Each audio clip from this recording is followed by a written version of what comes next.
এখন আমি আছি Messrs Siam and Riad enterprise. এটা কিন্তু সরিষার তেল প্রস্তুত করার কারখানা। এই যে আপনারা দেখতেই পারতেছেন আমার সামনে একটা গরু অনবরত গোল গোল করে ঘুরতেছে। এই গরুটির কাজই হলো খাঁটি সরিষা ভেঙে সরিষার তেল প্রস্তুত করা। এই যে আপনারা দেখতে পারতেছেন একটা ছোট্ট পাতিল দেখা যাচ্ছে ওই যে নিচে। এই গরুটির কিন্তু আরও একটা নাম আছে, এটাকে বলে খুলুর বলদ। অনেকেই হয়তো বা এই নামটার সাথে পরিচিত। চলেন আপনাদের একটু সামনে থেকে দেখাই এক ফোঁটা করে কিভাবে পাতিলটার মধ্যে তেল পড়তেছে। এখন আমি আছি মারজান অয়েল মিলস। চলেন ভিতরের দিকটায় যাওয়া যাক। এখানেও দেখতে পারতেছেন, এখানেও একই কাজ দেখতে পারতেছেন। একটা খুলুর বলদ ঘানিতে ভেঙে সরিষার তেল প্রস্তুত করতেছে। এটি কিন্তু খাঁটি সরিষার তেল। আপনাদের মনে অনেকের প্রশ্ন জাগতে পারে, গরুটার চোখ দুটা কেন এরকম ঢেকে দেওয়া? আসলে গরুটার চোখ দুটা যদি এরকম ঢেকে না দেয় তাহলে কিন্তু গরুটা অনবরত এরকম এক জায়গায় ঘুরবে না। এখনকার সময়ে কিন্তু গরু দিয়ে তেল মারার কাজ খুব কম করা হয়, বাট আমি যেখানে আছি সেখানে কিন্তু গরু দিয়ে তেল মারার কাজ করে সেই সরিষার তেল প্রস্তুত করা হচ্ছে। এই যে দেখেন এক ফোঁটা করে কিভাবে তেল বের হচ্ছে। এখন আমি চলে আসছি মেসার্স সৌদি অয়েল মিলস। এখানে কিন্তু তেলের কালারটা দেখতে পারতেছেন কীরকম, খাঁটি সরিষার তেল। এগুলো 5 লিটারের একটা বোতল। আর এইখানে কিন্তু গরু দিয়ে তেল মারার কাজ করা হয় না, এখানে অত্যাধুনিক মেশিন বসানো হয়েছে। এই মেশিনের মাধ্যমে কিন্তু খাঁটি সরিষার তেল প্রস্তুত করা হচ্ছে। এটাও কিন্তু একই খাঁটি সরিষা থেকে তেল প্রস্তুত করা হচ্ছে। এখানে দেখেন কতগুলো মেশিন বসানো হয়েছে। এখন কিন্তু বাংলাদেশের ম্যাক্সিমাম জায়গায় এরকম অত্যাধুনিক মেশিনের মাধ্যমে তেল মারার কাজ করা হয়। ঘানিতে ভেঙে সরিষার তেল প্রস্তুত করা হয়। এই যে দেখেন আপনাদেরকে একটু ভালো করে দেখাই। ওই যে দেখেন নিচ দিয়ে একটু একটু করে তেল পড়তেছে একটা ড্রামের মধ্যে।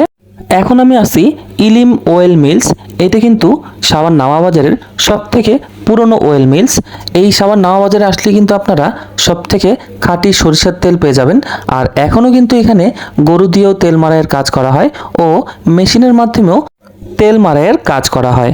চলুন একটু সামনের দিকে যাওয়া যাক। আপনারা হয়তো অনেকেই প্রশ্ন করতে পারেন যে সাভার নামাবাজারের মধ্যে সবথেকে পুরনো সরিষার তেলের কারখানা কোনটা?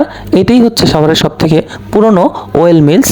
এখানে কিন্তু আগে গরু দিয়েই তেল মারাইয়ের কাজ করা হতো, ঘানিতে ভেঙে সরিষার তেল প্রস্তুত করা হতো। কিন্তু এখন গরু দিয়ে নয়, এখন অত্যাধুনিক মেশিনের মাধ্যমে এই তেল প্রস্তুত করার কাজ চলছে। ও আপনাদের আরও একটা কথা জানিয়ে দিই, সাভার নামাবাজার এমন একটি বিখ্যাত বাজার, এখানে সব ধরনের নিত্য প্রয়োজনীয় জিনিস আপনারা পেয়ে যাবেন। চলেন একটু সামনের দিকে যাওয়া যাক, দেখি মেশিন দিয়ে কিভাবে তেল মারাইয়ের কাজ করা হয়। এই যে দেখেন মেশিনের ভিতরে সরিষা দেওয়া, আর মেশিনগুলো অনবরত কিভাবে ঘুরতেছে।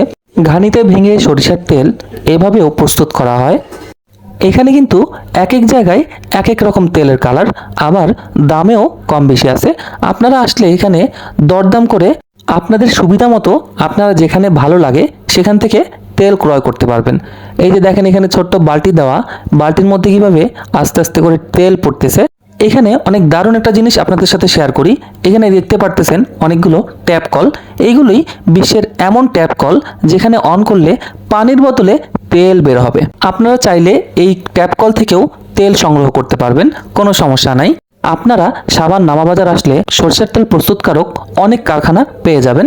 এখানে আপনারা আসলে দেখবেন রাস্তার দুই পাশেই অনেক সারি সারিভাবে অয়েল মিলস আছে। এটা মাস্টার অয়েলস মিলস, এইটা শুভ অয়েল মিলস। ওরে বাপরে, নবাব জাদে পায়ের উপর পা তুল্লা দিয়া বইয়া আছে। এইটা মেসার্স রাজ্জাক অয়েল মিলস। এইখানে একটা মজার বিষয় হলো এই তেলের কারখানায় যারা কাজ করে তাদের পোশাক আশাক দেখলে পুরোপুরি বাঙালি মনে হবে।